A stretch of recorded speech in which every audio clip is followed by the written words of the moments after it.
we need to also think about, you know, taking control of the design process of language. Up to this point, the only people who have gotten onto this principle have been fascists of one sort or another, either Joseph Goebbels and his crowd, or advertising weasels, or people like that. Everyone else has been sort of the victim of the linguistic agenda of those cliques. You know, it's like the Bob Dylan song, the strong men make the rules for the wise men and the fools. Well, if the rules are syntactical rules, then nobody even realized Acton held up.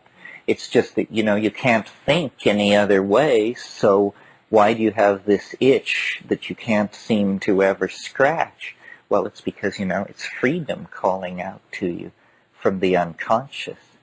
I don't really talk about all this with any sense of urgency. One of the issues that sometimes comes up, often comes up in these groups is, you know, am I saying it's all okay? Is it all okay? Is there a political agenda? What should be done? And,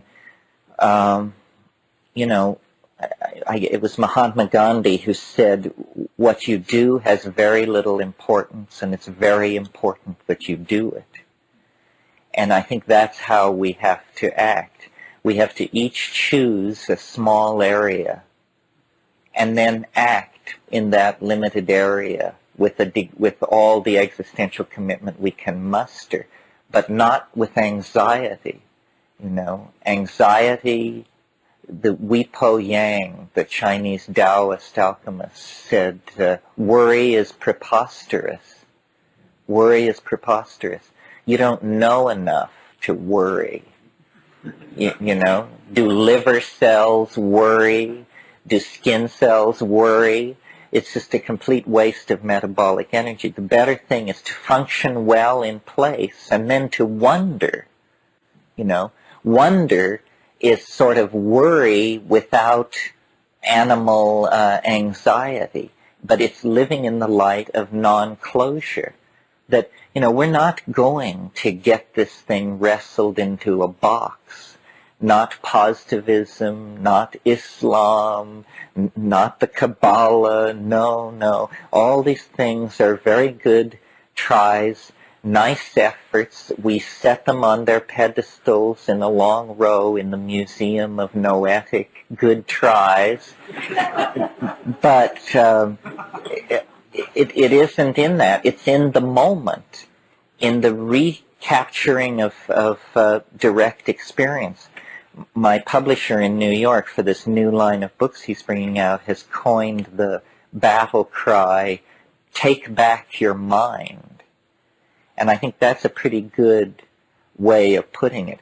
Take back your mind, because we have transferred our loyalty to mythical structures, you know, structures about sexual politics, about what a man is supposed to be, what a woman is supposed to be, how much money a person is supposed to have, how much art they're supposed to produce, how many times a week they're supposed to get laid. We have all these images that we're supposed to live up to, very complex, all being sold down to us through a culture whose motivations are very murky and highly suspect.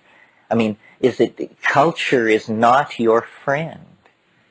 You know, all these people who want you to smell good and drive the right car and have your extra facial hair removed and all that, these are not your friends, these people. And it pays to remember that, you know, that there's a struggle on for loyalty, that you are much more, you look much better to the institutional structure if you work hard, consume quietly, choose from the political menu without a lot of fuss and that sort of thing. But in fact, you know, this kind of business as usual has led to the sort of lethal crisis we're in. Our real problem, well, it's two things which are two sides of the same coin. It's ego and an inability to emotionally connect with the true outline of the situation. Because the true outline of the situation is fairly horrendous. It's that somewhere around 1945, or you name it, but that seems all right, we began to loot the future as a strategy for survival. As some kind of ethical norm was shattered, in the same way that in early mercantile civilization, there was this horrifying moment when, even though slavery had been dead for 1,000 years, they realized that if they brought back the wholesale sale and transport of human beings, they could make millions in sugar. And it was like the heart of darkness reared up, and they went for it. And our circumstance is somewhat similar. We have embarked on a similar kind of descent into an ethical dark dimension by looting the future. And this is going on at a faster and faster rate. I mean, this current situation in the Middle East, much could be said about it, but any moral justification seems preposterous. I mean, what's happening is 8% of the world's people use 35% of the world's petroleum and are ready to blow everybody off the map to keep it that way. I mean, this is nothing more than a manifestation of junkie psychology on a mass scale. It's, we're addicted, they've got it, we're happy to pay for it, but if they won't sell it, we'll break into their house and take it, because by God, it will go into our good right arm. That's the plan. And, it's the culmination of the whole machine age metaphor. I mean, this is the golem of Metropolis. This is the robot mind run amok. This is Frankenstein. This is Brave New World. It's a world where lethal habitual activities can nevertheless not be controlled. And it's a perfect example of a culture with lockjaw of the mind. I mean, we're just going to march off the edge of a cliff, apparently. 3 days ago in the New York Times, the American estimates of casualties in the first 30 days of successfully invading Kuwait and Baghdad were published. 50,000 American casualties in the first 30 days if we win. This is the number of people who died in the Vietnam War over the whole stretch of the war. Well, so then if you win means, standing in the middle of a sea of fire with 550 million enraged Arabs looking to cut you down. It's a complete misunderstanding. And I mention it not only because it looms large in our future. I mean, I think, we're arranging the deck chairs of the Titanic sitting here talking about this. It's basically June of 1939 and everyone's planning their summer vacation in the Catskills. But it's also an example of how these institutions can't save themselves. I mean, everybody knew in 1973 that this moment would come, that policies needed to be put in place, $1 a barrel tax on oil, some minor thing. But no, it's just a mindset that is self-destructive. And, the fundamentalists are in anticipation of the end of the world and so forth and so on. there isn't going to be any end of the world. There's no easy way out like that. Even, and you're hearing this from the prophet of 2012, all of these fantasies, all of these infantile fantasies will be acted out. So, if you want your mini apocalypse, you can have it, and we can bomb Baghdad and gas Tel Aviv and fire the oil sands and kill millions of people on both sides. And you know what? It ain't going to bring the guy from Galilee, and it ain't going to bring friendly flying saucers from Arcturus. All it's just going to bring is a deeper, bigger mess for the human race to try and clean up. Anybody who thinks that, you're going to save the world by setting it on fire is going to be sadly, it's a rare moment for the collectivity to try to anchor itself in larger visions. The reason human society is haunted by messiahs and tin horn visionaries preaching on every corner and people waving little books of different colors is because there is no full development of the individual. There's this kind of arrested, prolonged adolescence, and it's created through institutions. Institutions are a demonic force in human life because they give permission for us to cease developing and to put our loyalty behind some weird creed that has been worked out, usually by a bunch of guys wearing dresses. And then they, hand it down to the rest of us. Anarchy and chaos, anarchy is always just, that's, surely not, my dear fellow. That's so awful to contemplate. But what it's coming down to is a real make-or-break revelation on what is human nature. The French cartoonist Mobius asks the question in one of his books, is man good?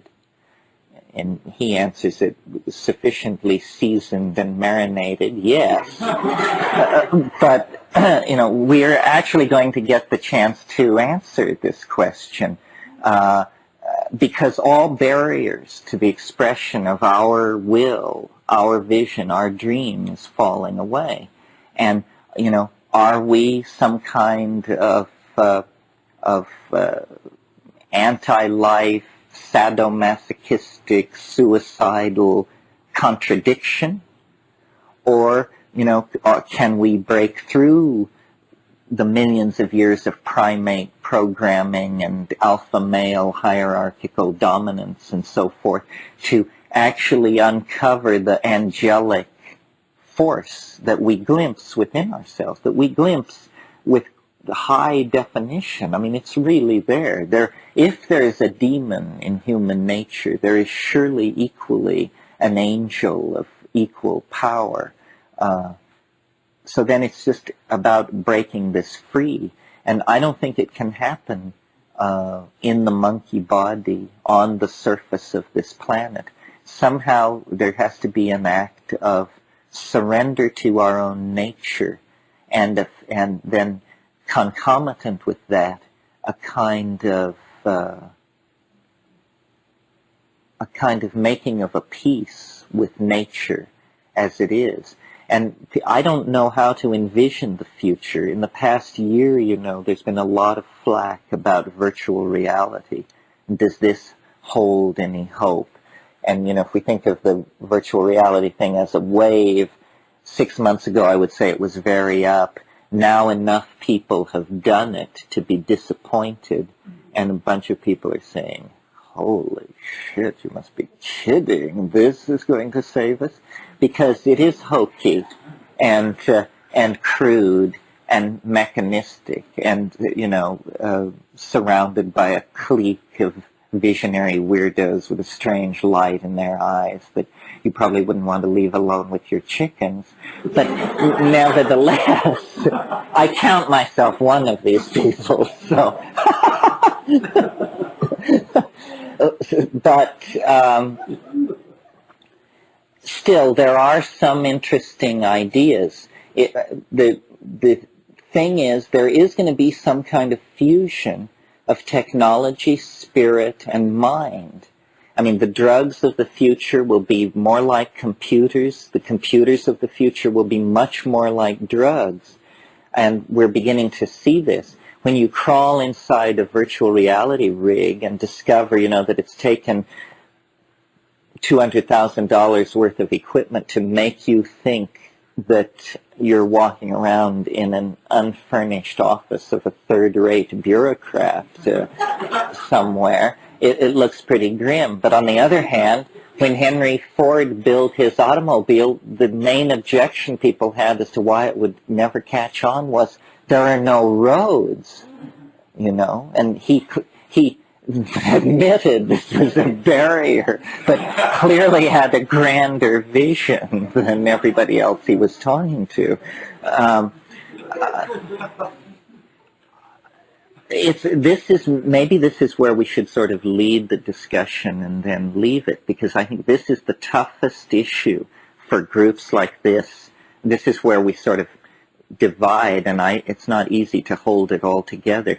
And that is, is the psychedelic agenda somehow the preservation, nurturing, caring for, and completion, and even reconstruction and recovery of what we have destroyed and ravaged and mauled to get where we are at this moment? Or are we stuff of a different nature? And is our destiny to weave webs, that hang between the stars and leave forever behind this small, wet, humble, life-infested place and go and live in the constructs of our imagination forever in silicon and so forth and so on? And this is, at least in my personality, these things are almost equally balanced. I mean, I feel very torn. I don't like the Gnostic, Manichaean need to say, well, there must be a total split, that man and nature cannot coexist. Man, for the sake of humanity and for the sake of nature, must go into our own dimension, that the imagination is our cosmos and we are to inhabit it. I don't know, I'd be interested in what people think. The psychedelics go both ways. There seem to be psychedelics that vote one way, like the mushroom, which has a vast extraplanetary, almost galactic scale vision of interrelated intelligences and information transfer between species, and a scale of time where the coming and going of suns is just something which is going on. Ayahuasca, on the other hand, claims you for your humanness, pours you into your body and puts an oar in your hand and sets you out on a black river in the middle of the night to hunt catfish, and you just feel life, human life, what it is to be born, to die, to have relationships with people, to make and lose fortunes, to have and lose dreams, and all of this tremendously emotional stuff. And then there's a gradient in between. So the psychedelic quest then, or the psychedelic life, becomes ultimately a meditation on what is human nature. Is it these titanic aspirations to the techno-organo, metallo, immortal kind of existence? Or is it some kind of Tao-like, Zen-like acceptance of place and position and destiny? Or can it be both? I mean, I have fantasies where I see a world, and I don't know how we get there. I mean, don't ask me how we get there. But a world of many, many fewer people. And people live basically as people lived 25,000 years ago, basically naked, except that everybody has a little thread, like Brahmins have in India, a little thread that goes around your shoulder and around your waist. And on this thread are you could get maybe a couple of thousand small beads on this thread. Well, each one is essentially a menu, an interface into a piece of software which is hidden in hyperspace. And by just moving this thread around and touching these beads, you navigate into mental dimensions. I mean, I can imagine the person of the future would look like a rainforest primitive, but when they closed their eyes, there would be menus hanging in space, and you select and navigate and move through these things. But, then there are issues, different aspects of the same issue of the human split with nature. What do we do with the human body, monkey body? Is it a monkey animal body that drags us down into territoriality and violence? Or is it somehow, the glory and the purpose? Where do you put the body in a psychedelic value system? If we're talking about more and more ephemeralization, depersonalization, decentralization, electronic diffuseness, well, then where is sexuality in all that? Still more, where is biology in all that? It's very, we are the generation of people who actually will take the reins of the human dream in a way that it's never been taken before. As recently as a single generation ago, there were like insoluble problems of a technological and resource delivery type. Now, it's basically, I think I began this weekend by saying this, it's all problems have become problems of human psychology. Everything can be done. It's all about how do you convince people in a democracy to pay for it? How do you convince people in a, whatever to follow along? All problems have achieved a human dimension.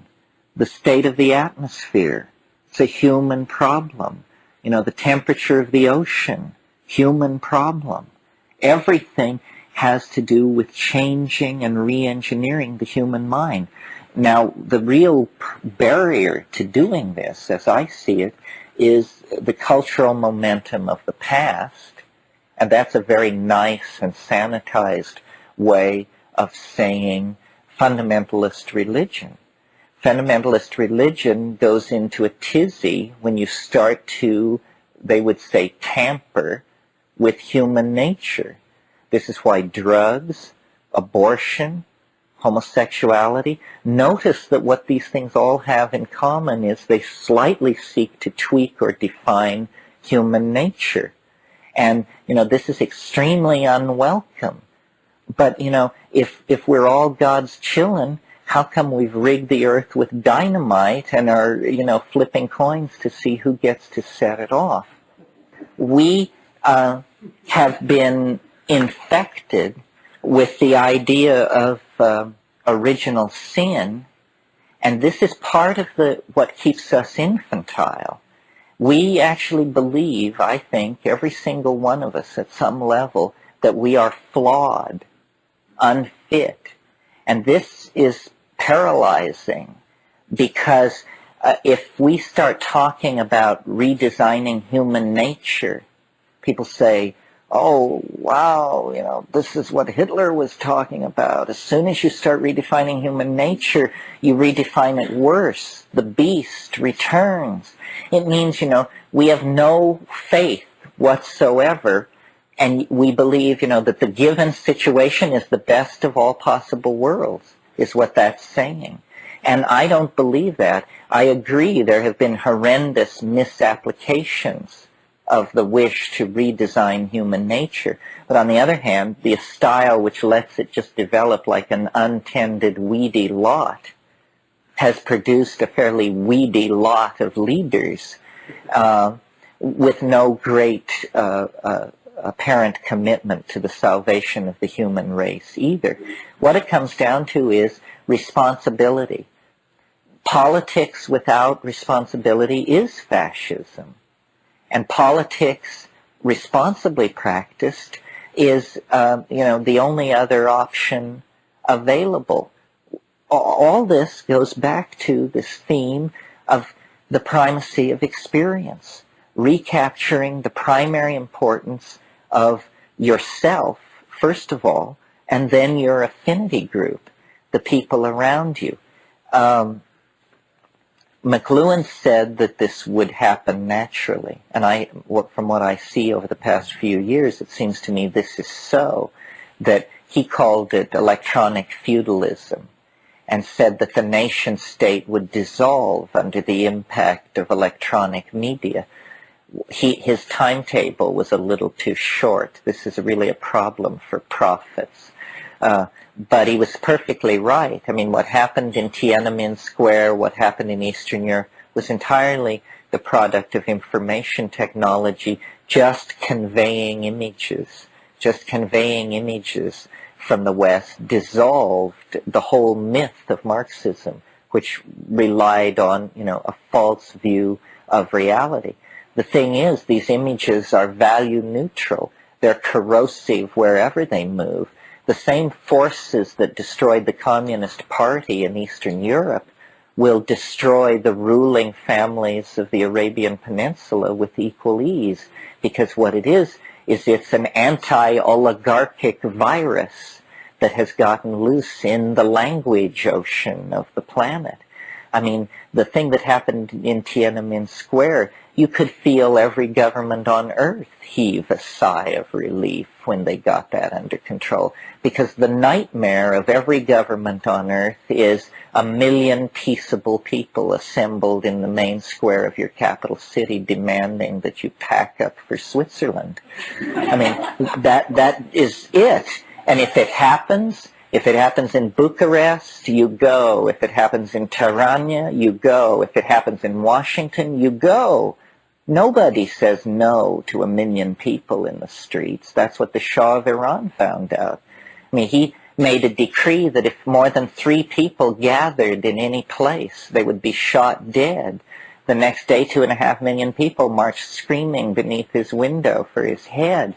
You look at a scene like that and say, hey, it's time to retrench. It's time to seriously cut a deal here. Well, this is a long, rambling answer to the question, what is to be done? How can we make a difference? And I think the way that it's to be done is by empowering individual discourse and recognizing the power of the individual. Huge amounts of global civilization are operating on automatic pilot. You think that if you were to walk into the World Trade Center or the Pentagon or NATO headquarters in Brussels, that there would be smart people furiously running things. There are idiots everywhere, at every level of organization. I mean, if you were to attend a cabinet meeting, one guy will be asleep with his face in his plate. I swear, it makes no difference. And we, the little people down in the labyrinthine streets of the city, looking up at the castle as the great ones come and go, we believe that they're all about the fine business of humanity. But, it's just a fiction. It's an absurdity. And to the degree that we proclaim it so, the meme spreads, and the dream of the oligarchs, the autocrats, the programmers is dissolved. This is why the psychedelic thing is so controversial, such political dynamite, because ultimately it dissolves the linguistic structures that it finds pre-existing, whatever they are.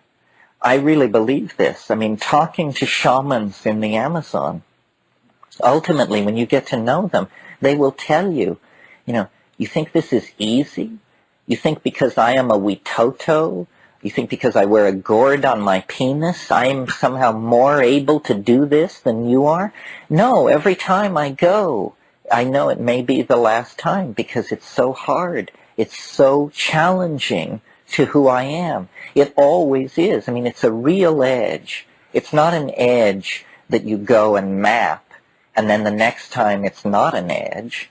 It's that every time you go, you discover this edge. It's the great gift, the great challenge, the great miracle of human existence is that within each one of us there is this dimension which we to access, which is a constant challenge to our existential modality. You know, you don't have to mush your way up jungle rivers and rip jewels from the eyes of idols and stuff like that. You can, on a Saturday evening in the privacy of your own living room, become your own Magellan. And you are no less courageous than Magellan. And maybe Magellan is a bad example since he didn't make it all the way around. Your own Columbus. And this dimension of freedom has always been 95% of what the human experience was about in terms of risk and thrills. And religion is not, you know, the mumblings of men wearing dresses. It just isn't. Nor is it all of this philosophical mumbo-jumbo that arises out of rational discourse and brain specialization. It's that somehow part of the package of being a living, thinking being is that you get a universe inside of you. You know, you get a galaxy-sized object inside you that you can access. And there are the mountains, the rivers, the jungles, the dynastic families, the ruins, the planets, the works of art, the poetry, the sciences, the magics of millions upon millions upon millions of worlds. And this is apparently who we each are. We're a little bit of eternity sticking into three-dimensional space and for some reason occupying time in a monkey body. But when you turn your eyes then inward, you discover the birthright, the existential facts out of which this particular existence emerged. And, you know, without going dewy-eyed, without lining up with all the religious people, it's more real than religion because it's apparently rooted in biology. And it's a great secret and a great comfort because it means, you know, mystery didn't die with the fall of Arthur or the fall of Atlantis or the fall of anything. Mystery is alive in the moment, in the here and now. It just simply lies on the other side of a barrier of courage, and it isn't even that high a barrier. It just is a barrier high enough to keep out the insincere and the misdirected. But for those who will claim it, in the midst of the historical chaos of the late 20th century, they become the archaic pioneers. They become the first people to carry the Ouroboros serpent around to its own tail and to make a closure. And to the degree that any one of us has this connection back to the archaic in our life, it makes where we have been make a lot more sense, and it makes where we're going seem a lot more inviting, which it really is, I think.